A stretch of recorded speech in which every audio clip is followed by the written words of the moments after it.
மறுபடியும் மேனுவேல் கிறிஸ்தவ ஒளிபரப்பு கூட்டு ஸ்தாபனத்தார் நடத்தும் கிறிஸ்துவுக்குள் புதுவாழ்வு என்னும் இந்த நிகழ்ச்சியினூடாக நான் உங்களை சந்திப்பதில் பெருமகிழ்ச்சி அடைகின்றேன். இதுவரை காலமும் நம்மோடு கூட இருந்த தேவன் இந்த நாளிலும் இந்த நேரத்திலும் கூட தேவன் யாரை தம் ராஜ்யத்துக்கு சேர்க்க சித்தம் கொண்டிருக்கிறாரோ அவர்களை சேர்த்துக் கொண்டார் என்ற நிச்சயத்தோடு ஒரு நிமிஷம் அவருடைய பாதத்திலே எங்களை ஒப்பு கொடுத்து ஜெபிப்போமா? ஜெபிப்போம். வல்லமையான தேவனே சுவாமி, எல்லாவற்றையும் அதனதன் காலத்திலே நேர்த்தியாக செய்கிறவரே, இந்த நாளிலும் கூட கர்த்தாவே உம்முடைய ஜீவனுள்ள வார்த்தைகளை பேசத்தக்கதாக அப்பா நீர் இந்த வேளையிலும் அழைத்து வந்த உடைய அடியவளுக்காக ஆண்டவரே சுவாமி உடைய பாதத்தில் நன்றி செலுத்துகிறேன். ஆண்டவரே, இந்த வேளையிலும் கூட அப்பா உம்முடைய சித்தம் யார் யாரை உம்முடைய செய்தியினூடாக மீட்க ஆயத்தப்படுத்தி இருக்கின்றதோ அந்த ஒவ்வொரு ஆத்மாக்களையும் உம்முடைய சமூகத்திலே நான் ஒப்பு கொடுத்து ஜெபிக்கிறேன் சுவாமி.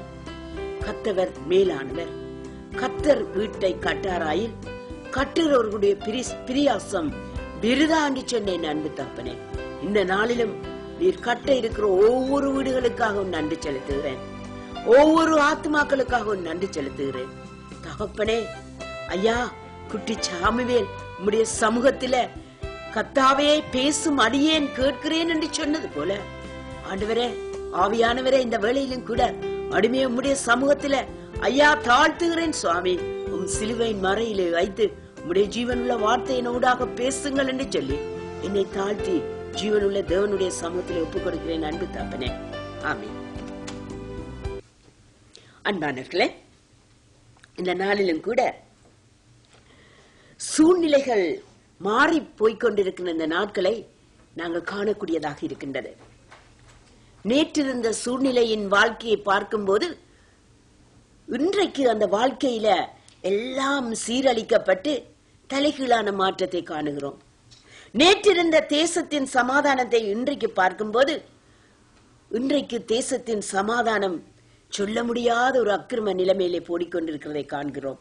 நேற்றிருந்த மனிதனுடைய வாழ்க்கையிலே இன்றைக்கு நாங்கள் அவனுடைய வாழ்க்கையை நாங்கள் கவனிக்கும் போது சீர்கேடான வாழ்க்கையை நாங்கள் காணக்கூடியதாக இருக்கின்றோம். நேற்று அன்பாக எங்களோடு கூட இருந்தவர்களை நாங்கள் நோக்கும் போது இன்றைக்கு அவர்கள் ஏனோ மாற்றம் அடைந்தவர்களாக காணப்படுவதை காணுகின்றோம். இப்படியே உலகத்திலே எங்கே நாங்கள் பார்த்தாலும் சூழ்நிலைகள் நிமிஷத்துக்கு நிமிஷம், நாளுக்கு நாள், வாரத்துக்கு வாரம், மாதத்துக்கு மாதம், வருடத்துக்கு வருடம் மாறிக்கொண்டே போய்கொண்டிருக்கின்ற இந்த சூழ்நிலையான வாழ்க்கையில வாழ்ந்து கொண்டிருக்கிற எங்களுக்கு சூழ்நிலை மாறினாலும் மாறாத ஒருவர் நம்மோடு கூட இருக்கின்றார் என்பதை இந்த இடத்திலே நிரூபிக்கும் வண்ணமாக தேவனுடைய ஜீவனுள்ள வார்த்தையினூடாக அதை நிரூபிக்க தேவன் என் உள்ளத்திலே அந்த பாரத்தை போட்டதற்காக ஆண்டவருக்கு நன்றி செலுத்துகிறேன். எனவே உங்களுடைய முன்னிலையில சூழ்நிலை மாறினாலும் மாறாத தேவன், சூழ்நிலை மாறினாலும் மாறாத தேவன் என்று சொல்லி உங்கள் முன்னிலையில இந்த தலையங்கத்தை நான் வைக்க முன் வந்தேன். ஸ்திரீயானவள் தன் கற்பத்தின் கனிக்காக பரிதவித்து தன் பாலகனை மறப்பாளோ? அவர்கள் மறந்தாலும் நான் உன்னை மறப்பதில்லை என்று சொன்ன அந்த ஜீவனுள்ள தேவன் எந்த சூழ்நிலைகள் நமக்கு மாறி போனாலும் அவர் மாறாதவராக நம்மோடு கூட இருப்பதை நம்முடைய வாழ்க்கையிலே அனுதினமும் ருசித்துக் கொண்டிருக்கின்றபடினால் இந்த இடத்திலே அதை உங்கள் முன்னிலையிலே இந்த வேத சம்பவத்தினூடாக வைக்கலாம் என்று சொல்லி முன்வந்தேன். இந்த இடத்துல ருத் என்ற பழைய ஏற்பாட்டிலே ஒரு பெண்ணின் பெயராக அது அந்த வேதாகமத்தின் ஆரம்ப அந்த புத்தகத்தின் பெயரே அந்த வேதாகமத்திலே வரும் ஒரு கதாபாத்திரத்தின் பெயராக இருக்கின்றது. ஒரு பெண்ணின் பெயரை முன்பாக வைத்து தொடங்கும் பழைய ஏற்பாட்டு முதலாவது புத்தகம் ருத்தாக இருக்கின்றது. இந்த ருத்தினுடைய வாழ்க்கையை நாங்கள் ஆராய்ந்து பார்க்கும் போது தேவன் எப்படியான ஒரு சூழ்நிலையிலேயும் மாறாத தேவனாக இருந்து அந்த ருத்தினூடாக ஒரு சந்ததியை கொண்டு வந்து இன்றைக்கு ஜீவனுள்ள தேவனாக அகில உலகத்துக்குள்ளும் வந்து ரட்சிப்பை கொடுத்து சென்றார் என்பதை நாங்கள் அறியக்கூடியதாக இருக்கின்றது. அதனுடைய முதலாவது வசனம் இவ்விடமாக சொல்லுகின்றது, நியாயாதிபதிகள் நியாயம் விசாரித்து வரும் நாட்களில் தேசத்திலே பஞ்சம் உண்டாயிற்று.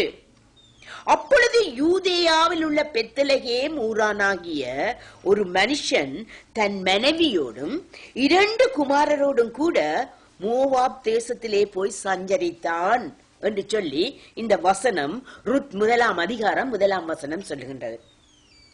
பாருங்கள், எங்கே இருந்து எங்கே போகின்றான் இந்த மனுஷன்? பெத்லகேமிலே வாழ்ந்த ஒரு யூதனாக இருக்கின்றான். அந்த யூதன் பெத்லகேமிலே இருந்து 2வது வசனம் சொல்லுகின்றது, அந்த மனுஷனுடைய பெயர் எலிமெலேக்கு, அவன் மனைவியின் பேரோ நாகோமி. அவனுடைய 2 குமாரரில் ஒருவன் பேர் மக்லோன், மற்றொருவன் பேர் கிலியோன். யூதேயாவில் உள்ள பெத்லகேம் ஊரார் ஆகிய எப்ரேத்தார் ஆகிய அவர்கள் மோவாப் தேசத்துக்கு போய் அங்கே இருந்து விட்டார். பாருங்கள், எங்கே இருக்கிறவர்கள் எங்கே போகிறார்கள், எங்கே இருக்கிறவர்கள் எங்கே போனார்கள் என்று நாங்கள் இங்கே வாசிக்க கேட்டோம். யார் இவர்கள்? பெத்லகேமிலே வாசம் செய்த ஒரு யூதராக இருக்கிறார்கள். எப்ராத்தா ஊரிலே அவர்கள் வாழ்ந்தபடியால் எப்ராத்தியர் என்று அழைக்கப்படுகின்றார்கள். இந்த எலிமெலேக்கு என்ன செய்கின்றார்? தன்னுடைய மனைவியோடும் 2 பிள்ளைகளோடும் அப்பத்தின் வீடு என்று சொல்லப்படுகிற அந்த பெத்லகேம் நகரத்தை விட்டு இவர்கள் எங்கே போகிறார்களாம்? மோவாப் தேசத்துக்குள்ளே அவர்கள் அங்கே சஞ்சரிக்க போகிறார்கள். மோவாப் தேசத்திலே சஞ்சரிக்க போகிறார்கள். காரணம் என்ன? அப்பத்தின் வீடாகிய பெத்லகேமிலே அங்கே 1வது வசனம் சொல்லுகின்றது, பஞ்சம் உண்டாயிற்று. அப்பத்தின் வீடு என்று அழைக்கப்படுகின்றது, ஆனால் அங்கே பஞ்சம். மன்னாவின் வீடு மன்னா இல்லாமல் போகுமா? அப்பத்தின் வீடு இல்லே பஞ்சமா? இதை வாசிக்கும் போது உண்மையாக ஒரு கேள்வி எங்கள் உள்ளத்திலே எழவில்லையா?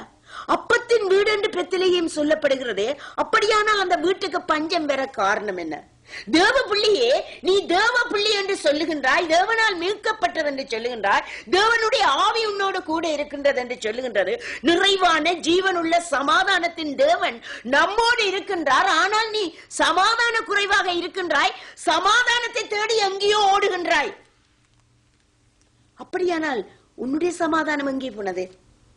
உன்னுடைய உள்ளத்துக்குள்ளே சமாதானத்தை தருபவர் எங்கே போனார்? அப்படியான ஒரு கேள்வி இந்த இடத்துல கேட்க தோன்றவில்லையா? அப்பத்தின் வீடு, அங்கே அப்பத்துக்கு குறைச்சல் ஏற்படுகின்றது. மோவாப் என்ற இடத்துக்கு போகிறார்கள். சாபமான ஒரு சந்ததியினாலே உருவாக்கப்பட்டு அந்த சந்ததி வாழ்ந்து கொண்டிருக்கிற அந்த மோவாப் பிரதேசத்துக்கு இந்த அப்பத்தின் வீட்டிலே இருக்கிற ஜனங்கள் போகிறார்கள் கையேந்து. இன்றைக்கு கிறிஸ்தவ வாழ்க்கையும் கூட இப்படியாகத்தான் இருக்கின்றது. சமாதானத்தின் தேவன், சந்தோஷத்தை கொடுக்கின்ற தேவன், அமைதியின் தேவன், ஆறுதலை கொடுக்கின்ற தேவன், அரவணைப்பை கொடுக்கின்ற தேவன் நம்மோடு இருக்கும் போது நாங்கள் என்ன செய்கின்றோம்? இருக்கிறார் என்று சொல்லிக்கொண்டு அவர் எங்கேயோ வைத்துவிட்டு நாங்கள் நமக்கு சமாதானத்தையும் அமைதியையும் சந்தோஷத்தையும் தேடி எங்கெங்கேயோ ஓடிக்கொண்டிருக்கின்றோம். இவர்கள் ஓடினார்கள். ஏன் ஓடினார்கள்? மனுஷன் நினைக்கின்றான் தன் சொந்த பிரயாசத்தினாலும் சொந்த பலத்தினாலும் எதையாவது செய்து கொண்டிரலாம் என்று சொல்லி முயற்சிக்கின்றான். ஆனால் அவன் அறியாதிருக்கின்றான், அவன் தன்னுடைய சொந்த பிரயாசத்தினாலே தன் சொந்த பலத்தினாலே எதை செய்ய முயற்சிக்கின்றானோ முன்பு பார்க்கும்போது அது வெற்றியாக போல்தான் எங்களுக்கு தோன்றும். அது சந்தோஷத்தை தருவது போலத்தான் எங்களுக்கு சமாதான கரத்தை ஊக்கி வரவேற்கும். ஆனால் முடிவோ, அதன் முடிவோ அபாயகரமானதை என்பதை உலகத்திலே இன்றைக்கு வாழ்ந்து மடிந்து போன எத்தனை பேருடைய வாழ்க்கையின் இடத்திலிருந்து நாங்கள் கற்றுக்கொள்ளக்கூடியதாக இருக்கின்றது. இதை நாங்கள் இந்த ரூத்தினுடைய நகோமியினுடைய வாழ்க்கையிலிருந்து நாங்கள் ஆராய்ந்து பார்க்க போகின்றோம். தேவ சித்தம் அறியாத எந்த ஒரு முயற்சியும் தேவனுடைய பிள்ளைகளுக்கு தோல்வியே என்பதை தேவனுடைய பிள்ளைகள் இன்றைக்கு அறியாது வாழ்கின்றார்கள்.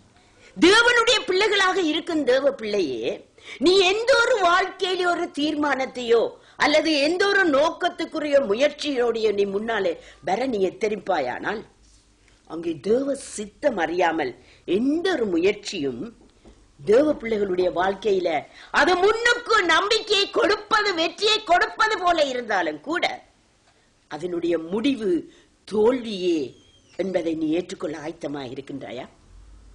இங்கே பாருங்கள், 1:3 என்ன நடக்கின்றது? இவர்கள் தேவனுடைய பிள்ளைகளாக இருந்தார்கள். ஆனா பெத்லகேமிலே வாழ்ந்த தேவனை அறிந்த ஜனம், அவர்கள் அந்த நாட்டை விட்டு புறப்பட போகக்கு முன்பதாகவே ஏன் பஞ்சம் வந்தது? தேவனுடைய பிள்ளையே, ஏன் எனக்கு இந்த நிலை வந்தது? கர்த்தர் எனக்கு ஏன் இதை அனுமதித்தார்? பல வேளைகளிலே நம்முடைய வாழ்க்கையில வருகின்ற போராட்டங்களுக்கு பதிலை நாங்கள் என்ன செய்கின்றோம்? நம்மிடத்திலே தேடாமல் மற்றவர்களிடத்திலே அந்த பதிலை தேடுகின்றோம். இது இவனாலே வந்திருக்க கூடுமா, அல்ல இது இவர்களாக வந்திருக்க கூடுமா?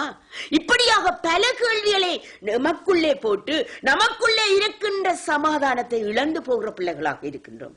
அதைத்தான் எலிமெலேக்கு செய்தார். தேவனுடைய பாதத்திலே அங்கே தரித்திருந்து, தேவ பிள்ளையாகிய எனக்கு ஏன் இப்படியான பஞ்சம் வர வேண்டும் என்பதை அவருடைய பாதத்திலே இருந்து அறியாதவனாக அவன் தன் இஷ்டத்துக்கு தன் முயற்சியினாலே அவன் மோவாப் பிரதேசத்துக்கு போகின்றான். ஏனென்றால் இங்கே அழகாக சொல்லப்பட்டிருக்கின்றது. பழைய ஏற்பாட்டு பகுதியில நாங்கள் பார்ப்போமானால் உபாகமம் பகுதியில 27ஆம் 28ஆம் வசனங்கள் அழகாக சொல்லுகின்றது. அங்கே 27ஆம் 28ஆம் அதிகாரங்களை நாங்கள் முழுமையாக நாங்கள் வாசித்து பார்ப்போமானால் அந்த இடத்திலே சொல்லப்படுகின்றது. காரணம் என்னென்றால், ஒருவன் தேவனுடைய கட்டளை சட்டங்கள் நியாய பிரமாணங்கள் அவைகளை ஏற்றுக்கொள்ள அந்த வாழ்க்கையிலே அவன் அனுமதிக்காமல் போகிற இடத்திலே அங்கே சாபமும் ஆசீர்வாதமும் கொடுக்கப்பட்டிருக்கின்றன. அந்த அதிகாரத்திலே அங்கே தேவனை விட்டு, தேவனுடைய கட்டளை சட்டங்களை விட்டு, தேவனுடைய நியமங்களை விட்டு வெளியிலே போகிறவர்கள் இவ்வளவான சாபங்களையும் பெற்றுக் கொள்வார்கள் என்று அங்கே வசனம் சொல்லுகின்றது. அதிலே ஒன்று, நாட்டிலே பஞ்சம் வருகின்றது. எனவே தேவ பிள்ளையே, நம் அப்பத்தின் வீட்டிலே குறைவு வந்து விட்டதே, இது எதினால் வந்தது என்று நோக்க வேண்டியது தேவ பிள்ளைகள் தங்களை நோக்க வேண்டியவர்களாக இருக்கின்றோம். அல்லேலூயா. நமக்குள்ளே போராட்டமா, நமக்குள்ளே சமாதான குறைவா, நமக்குள்ளே சஞ்சலமா? நாங்கள் மற்றவனை நோக்காமல் நம்மை நாம் நோக்க வேண்டியவர்களாக இருக்கின்றோம். நம்மை நாம் நோக்க வேண்டியவர்களாக இருக்கணும். ஏன் ஆண்டவரே, தேவ பிள்ளைகளாகிய நாங்கள் உம்முடைய பாதத்திலே இருக்கிறோம். உம்முடைய சமூகத்தை நெருங்க முடியாத படிக்கு எனக்குள்ளே என்னது வந்தது என்று சொல்லி தேவனுடைய பாதத்திலே அமர்ந்திருந்து நாங்கள் ஆராய்ந்து பெற்றுக்கொள்ள வேண்டியவர்களாக இருக்கிறோம். அதற்குரிய பதில் மகனே மகளே உன்னிடத்திலே இருக்கிறது. அல்லேலூயா. நீ அமர்ந்திருந்து தேவ பிரசன்னத்திலே உன்னை அவரிடத்திலே ஒப்பு கொடுத்து நீ நோக்கி பார்க்கும் போது எப்படியாக அது வெளிச்சம் தருகின்றது தெரியுமா? சூரிய ஒளியை நீ கண்டிருக்கின்றாயா? சூரிய ஒளி என்ன செய்கின்றது? ஒரு சிறிய வெளிச்சத்தை, ஒரு சிறிய ஓட்டையை வைத்துக் கொள்ளுங்கள். அந்த ஊட்டையின் ஊடாக நாங்கள் பார்க்கும் போது சில வேளைகளே அந்த சூரிய ஒளி இந்த நாட்டிலே காண முடியாது. ஆனால் நான் பிறந்து வளர்ந்த அந்த உன்னத பூமி உண்மையாகவே இன்றைக்கும் என் இலங்கையை நினைக்கும் போது நான் சந்தோஷம் அடைகின்றேன். அந்த பூமியிலே அந்த சூரிய வெளிச்சத்தை நான் அறையிலே இருந்து பார்க்கும் போது அந்த சின்ன வெளிச்சம் அப்படியே இளங்கீற்றாக வீட்டுக்குள் வரும்போது அங்கே நாங்கள் ஆராய்ந்து அமர்ந்திருந்த அந்த வெளிச்சத்தை பார்க்கும் போது அந்த வெளிச்சத்திலே சில சின்ன சின்ன பூச்சிகளை போன்ற தூசிகள் பறந்து கொண்டிருக்கும்.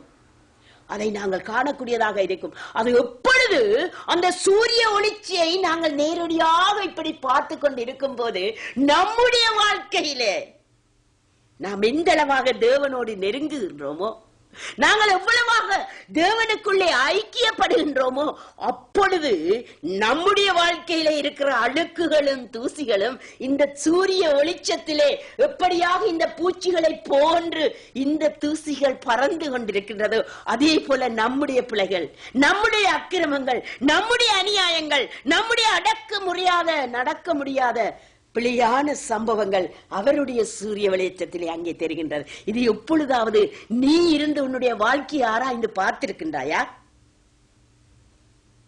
பல வேளைகளில் நமக்கு வருகின்ற போராட்டத்துக்கு நாங்கள் என்ன செய்கின்றோம்? நம்முடைய முயற்சியினாலே வெற்றி காண முயற்சிக்கின்றோம். அதைத்தான் எலிமெலேக்கு செய்தான். என்ன செய்கின்றான்? அப்பத்தின் வீட்டை விட்டு மோவாப் தேசத்துக்கு ஓடுகின்றான். அங்கே 3வது வசனம் அழகாக சொல்லுகின்றது. ருத் 1ஆம் அதிகாரம் 3ஆம் வசனம், நகோமியின் புருஷனாகிய எலிமெலேக்கு இறந்து போனான். பாருங்கள், அங்கே அப்பத்தின் வீட்டிலே பஞ்சம்.